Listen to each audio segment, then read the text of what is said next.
los últimos tiempos se empezó a considerar importante y en cuanto a transmisión de gérmenes, todo lo que era la higiene y desinfección de esto que constituye el entorno del paciente y que es lo que ustedes pueden ver acá como una línea punteada. Antes hablábamos de higiene en las áreas críticas, higiene en las áreas no críticas, higiene en la sala de juegos, higiene en la guardia, y hoy en día ya no hablamos más de eso, simplemente hablamos de superficies altamente tocadas y superficies poco tocadas. Las altamente tocadas son aquellas que se tocan mucho con las manos y están dentro del entorno del paciente y tienen que ver con el paciente, la cama, la mesa de luz, la mesa de comer, los monitores, el respirador, todo lo que está conectado al paciente. Y las superficies poco tocadas, que son la parte alta de las paredes, los techos, los pisos, que requieren limpiarse, mientras que las otras requieren limpiarse y desinfectarse. Ese es el concepto actual de todo lo que es limpieza y desinfección del ambiente hospitalario. Dividirlas en dos partes. Altamente tocadas, limpio y desinfecto. Poco tocadas, simplemente limpio.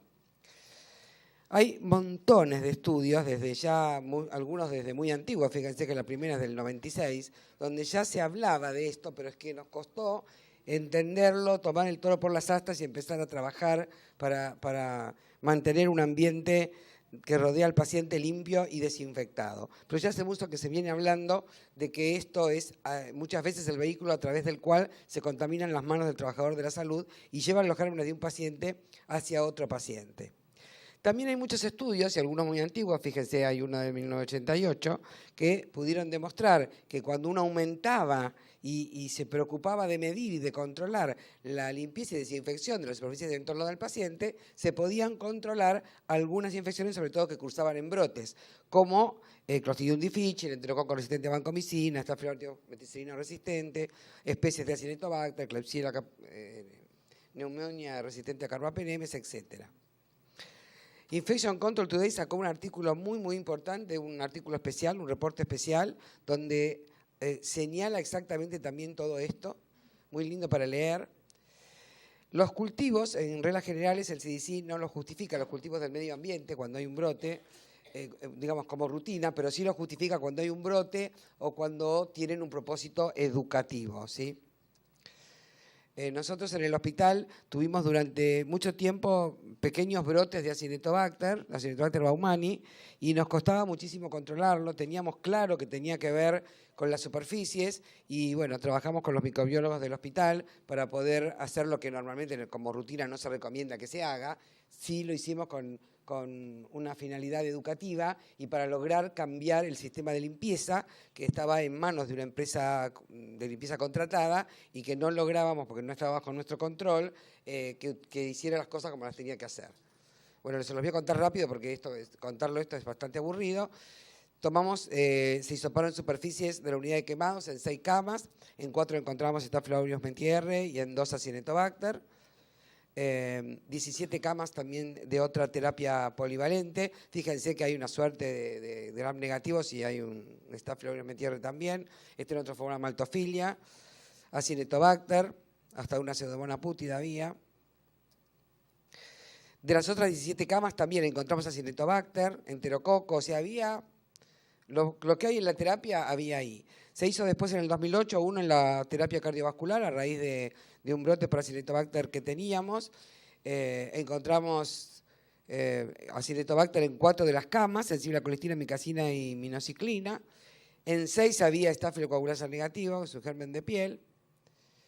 Hicimos otro estudio en noviembre del 2008, pero ya estábamos en el marco de un brote por Acinetobacter solo sensible a minociclina y colistin. Y fíjense en lo que está marcado con el color rojo y con el número 2, habla de las camas de los pacientes y las superficies que hisopamos, donde encontramos el Acinetobacter especie solo sensible a minociclina y a colistin. Volvimos a hacer ese estudio, pero ya buscando si había diferentes clones en el año 2009 en la otra terapia de cuidados intensivos polivalentes, y ahí se encontraron 3 clones diferentes, ¿sí? Uno en un entorno del paciente, otro en un paciente, el clon 2, y 5 en el entorno, y el clon 1 estaba en 2 pacientes y en 4 entornos del paciente. Estas son, digamos, las bandas en las cuales se hallaron estos clones. Este estudio último de los clones se hizo repitiendo un estudio que había hecho el CDC por Acinetobacter baumannii, donde había encontrado la superficie de la Acinetobacter durante 39 días en superficies húmedas y secas. Lo que nosotros vemos normalmente que pasa con el entorno es que a partir de un paciente que está colonizado o infectado y a partir de las manos del personal que van a tocar esos sitios colonizados o infectados de ese paciente, se van a contaminar los entornos fijos, que son las camas del paciente y todo lo que rodea el entorno del paciente que marcamos recién, pero también los entornos móviles, que son aquellos a los que nadie le lleva el apunte en el hospital. Porque yo podía preguntarles a ustedes si saben si hay algún protocolo de desinfección de silla de ruedas, camillas o alguna cosa de esas que se utilizan para trasladar a los pacientes en el hospital y que deben tener la flora protectora, me imagino, porque de todo. Otro estudio en el 2016, en junio, ya tomamos 4 terapias todas juntas, quemados, las 2 terapias polivalentes que tenemos, la terapia cardiovascular y la terapia donde trabaja Verónica, que hoy habló en la mañana, la de inmunosuprimidos. Acá lo que estábamos buscando era KPC, ¿sí? Y otras bacterias. Estudiamos pie de suero, baranda, mesa auxiliar, mesa de medicación, asistencia respiratoria mecánica en las superficies externas, el picaporte externo de la habitación, otros monitores, sobre todo en la zona de botoneras, y las bombas en la zona de botoneras. Hubo 9 muestras positivas en una terapia.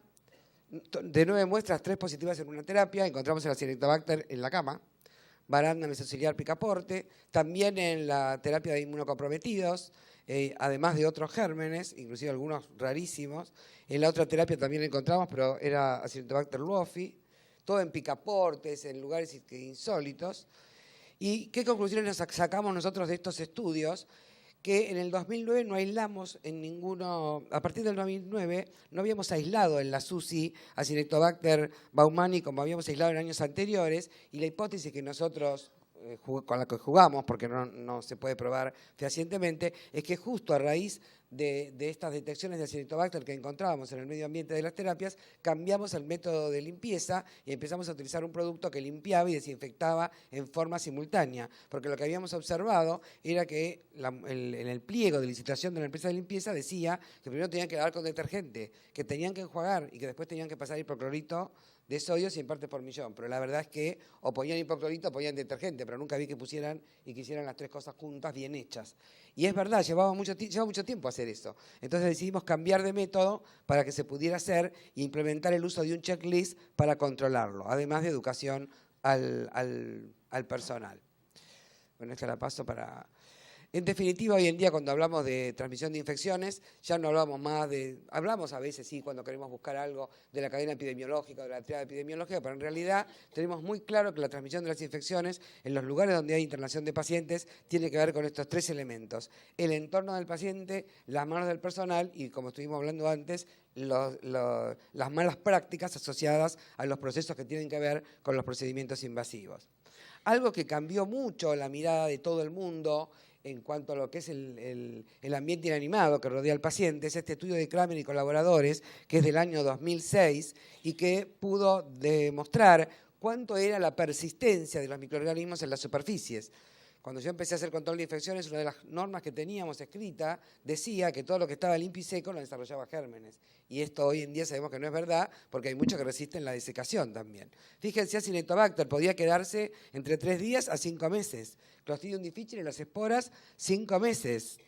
Klebsiella pneumoniae son hasta 30 meses, lo mismo corre para KPC, así que si tenemos casos de KPC en una sala y no queremos tener un brote, lo primero que hay que hacer es dedicarse a limpiar y desinfectar todo lo que es el entorno del paciente, porque si no, vía manos del personal y fomites como el tensiómetro, el estetoscopio, todo lo que se apoya en el entorno de ese paciente, va a ir a parar a las habitaciones de otros pacientes. Y algo que para mí fue una gran sorpresa, a lo mejor porque no tengo formación académica al respecto, pero yo tenía la idea de que todo lo que era cándidas era más bien de flora endógena del paciente y que era muy difícil la transmisión a través de su persistencia en el medio ambiente. Y fíjense lo que encontró Kramer: Candida albicans 120 días, parapsilosis 14 días y la glaurata 150 días se puede quedar. Con lo cual me cambió el concepto de todo lo que son medidas de prevención para cuando uno se enfrenta a hongos. Estudios posteriores, como este publicado por el Infection Control Today, más o menos dice exactamente lo mismo. Este se publicó en julio del 2016, o sea, 10 años después. Y para los que trabajamos en pediatría, que tenemos mucho que ver con los virus respiratorios, sobre todo en esta época del año, hay que tener en cuenta que también los virus se pueden quedar en las superficies. Y fíjense, si se hacía el respiratorio 6 horas en el medio ambiente, media hora o más en la mano del personal, si no se las lavan, se autoinoculan además, porque todo el mundo hace esto, le pica el ojo y hace esto, y es uno de los virus que entra por la conjuntiva. Adenovirus, más de 49 días en superficies no porosas como plásticos y metales y de 8 a 10 días en superficies porosas como ropas y papel, y influenza 24 a 48 horas en superficies no porosas y de 8 a 12 en superficies porosas. Otra cosa que también se discutió es el tiempo de contacto de los productos desinfectantes con las superficies en las que se está tratando, y hay muchos que hablan de 10 minutos. Lo que dice Rutala en sus guías del 2008, ahora acaba de publicar un agregado de algunas partes que publicó el CDC, ya son 2017, señala que el tiempo de contacto con el desinfectante es de 1 minuto. No menos de 1 minuto, pero tampoco es necesario más de 1 minuto. Estamos hablando de superficies, no de elementos críticos o semicríticos, donde el tiempo de sumersión, por ejemplo, de un endoscopio con un ultraldehído, que es otra cosa, y ahí estamos hablando de 20 minutos si hay limpieza previa. Otro estudio muy interesante que viene a graficar todo esto es un estudio que se publicó en el Infection Control Today y que habla de la pátina fecal en el quirófano. Además de ser lindo y entretenido, es realmente muy gracioso el estudio, ¿no? Ellos vieron en un quirófano todas las superficies que se tocaban, y yo después de leer este estudio entendí por qué la OMS dice que a partir del año pasado que hay que empezar a controlar los 5 momentos de la higiene de manos adentro del quirófano. Porque uno piensa que solo hay que lavarse a la entrada, después no se lavan nunca más en el medio de la cirugía o del contacto con el campo quirúrgico, y sin embargo las manos de las personas que están trabajando en ese centro quirúrgico tocan todas las superficies del quirófano. Este es una publicación del American Journal of Infection Control que habla de también la interacción entre los anestesistas y el medio ambiente, no solamente del área de anestesia, sino del resto del quirófano. Trabajaron con luz ultravioleta y fíjense cómo después vieron la contaminación que había en el conector intravenoso, de las perillas de los aparatos, del laringoscopio. Acá trabajaron con un muñeco, esto es simulación. Fíjense cómo quedó la cara del paciente. En este caso es un muñeco, pero cómo hubiera quedado, ¿no? Y la cialítica, que le hicieron una marca con un lápiz invisible y la pudieron pescar. Todas estas cruces coloradas marcan los lugares que se tocaron durante una simulación en una cirugía. O sea que es como para reflexionar respecto de esto.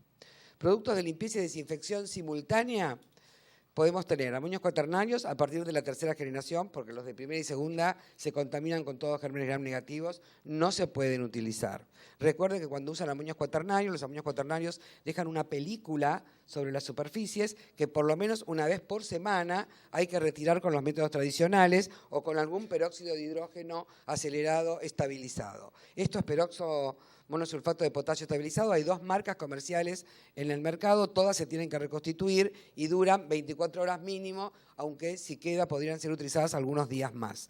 Otro producto más barato es dicloroisocianurato de sodio, o trocloceno, que está preparado con un detergente compatible. Es un producto granulado que se mantiene estable en un sobre, 9 gramos rinden 50 litros, tiene un buen rendimiento y en su forma con el detergente está aprobado por ADMAT, así que se puede utilizar. Después tenemos los tradicionales. Yo les vuelvo a decir que me olvidaba de nombrar el peróxido de hidrógeno acelerado, estabilizado, que tiene un tensioactivo, que actúa como detergente y que en estos momentos se está empezando a utilizar, por lo menos en la ciudad de Buenos Aires, y del cual yo personalmente todavía no tengo experiencia, que no sea esta que es de ver el folleto del fabricante.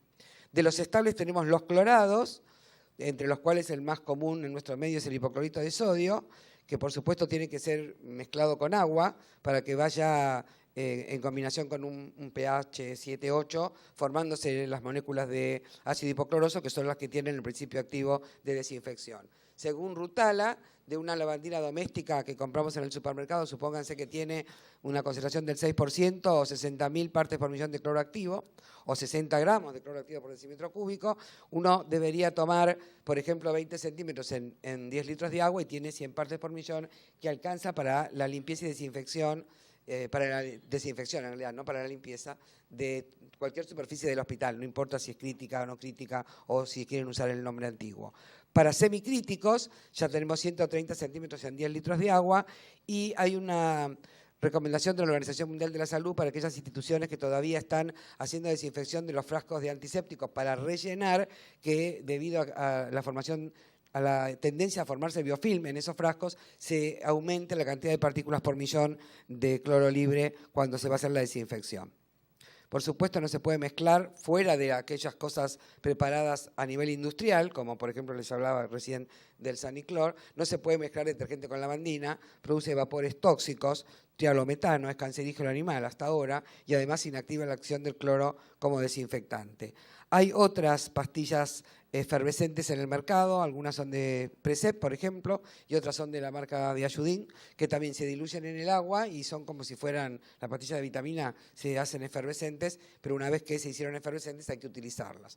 Otro producto por ahí de alto costo, pero muy bueno porque tiene poco deterioro, una vez diluido sirve por 3 años, es el cloroxidante electrolítico en solución hipertónica de cloruro de sodio, que hay una sola marca, creo que en el mundo, y es Amuchina. Y tiene también una serie de dilución como desinfectante de alto nivel. Es apta para utilizar en pediatría porque no deja residuos y en estos momentos tiene más aplicación en lo que es desinfección de nivel intermedio para todo lo que es aumentar la biodisponibilidad de máscaras, tubuladuras, que limpieza de superficies por su costo y porque requiere que limpien primero. Este es el problema. Como métodos, hay una recomendación de no utilizar métodos secos, plomillo, plumero, escobillón, franela, algo que ya sabemos, porque aumenta el polvo ambiental y en algunas poblaciones de pacientes inmunocomprometidos aumenta mucho las esporas de Aspergillus. La limpieza se hace empezando primero limpiando los costados hasta el fondo de la habitación y volviendo, y después empezando de vuelta, pero en S, desde el fondo hacia la puerta. Se trata de no pasar por el mismo lugar donde se pasó, pero a veces puede ocurrir. No está permitido por una ley nacional, la RT, Asociación de Riesgos del Trabajo, creo que es la RT, ¿sí?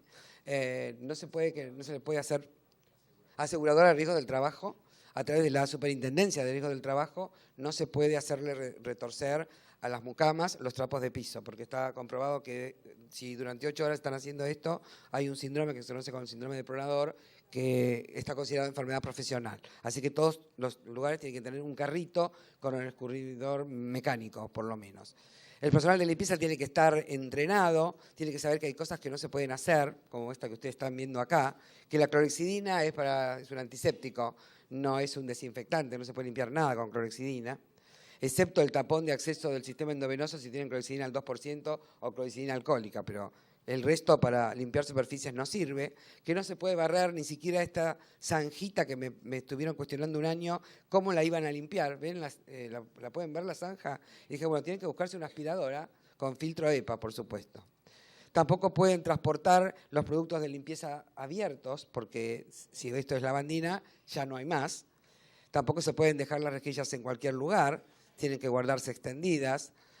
Hay que educar, porque a veces esto no se sabe. Esto son todas fotos sacadas del hospital donde yo vi que ponían trapo de piso, rejilla, trapo de piso, rejilla. No se entendía que lo que va al piso no va a las superficies. Y esto es algo que siempre lo muestro, ya creo que otras veces lo he mostrado, porque es la única que hay disponible en internet, por lo menos que yo encontré. Es un estudio hecho por John Boyce del hisopado de una mesa de comer antes de limpiarla y después de limpiarla, ¿sí? Y que a mí me sirvió en el hospital para cambiar un método de limpieza en el marco de un brote de KPC que vino a partir de un paciente que había sido donante de hígado y no sabíamos, y bueno, se quedó colonizado y cuando nos quisimos acordar teníamos 5 pacientes con KPC y en un lugar donde es el lugar donde trabaja Verónica y es verdad que trabajan muy bien ahí con personal realmente capacitado y la verdad que pensé en ese momento cuando vi esta presentación, es un webinar que hizo John Boyce, que podíamos tener algo que ver y efectivamente fui a la terapia y me puse a mirar qué hacían y con la misma rejilla, por supuesto con un producto desinfectante, pero con la misma rejilla con que limpiaban la cama 1, terminaban limpiando la 8 y después hacían piso y baños. O sea que esa rejilla probablemente transportó KPC de Juan hasta donde estaba Andrés. Probablemente, es una evidencia circunstancial, no lo podemos demostrar. Bueno, esto que les digo está también publicado como una recomendación especial para todo lo que es terapia, quirófano, y ya termino. Ya sé que mi tiempo terminó y lo importante es recordar que las soluciones desinfectantes limpiadoras se preparan según necesidad. Casi todas tienen escaso tiempo de vida, de duración. Una vez que se preparó la solución limpiadora desinfectante y el trapo se introduce 2 veces, no se puede introducir. O sea que si ya tocó una superficie que está sucia, no se puede volver a introducir en la cubeta. Que para KPC hay una recomendación especial como práctica exitosa, que son 2 veces por día con cualquier producto, desde amonio cuaternario a peroxo, cualquier producto que quieran utilizar sirve para KPC, pero es 2 veces por día. Y que hay tecnologías nuevas en algunos lugares, como todo lo que es uso de cobre, como repelente en camas, en pie de suero, en piletas, hasta en las cosas del baño, en las jaboneras, en las llaves de luz, en los teclados. La verdad que se ha visto que esto es muy importante. El tiempo me apura y tengo que terminar. Como ustedes esto lo van a ver en la nube, lo van a poder ver después. Lo que quedaba hablar era un poco de controles de limpieza y desinfección y de la importancia de tener esto que ustedes ven acá, que son checklists para poder chequear la limpieza al azar, ¿sí? No es que están chequeando la limpieza de todas las habitaciones del hospital, sino que al azar, lo van registrando, se puede chequear la calidad del carro de limpieza, que a veces está más sucio, que tenemos que empezar por limpiarlo antes de permitir que entre, y en segundo término, si tienen todo lo que tienen que tener para limpiar y cómo están haciendo la limpieza. Bueno, muchas gracias. Acá dejo.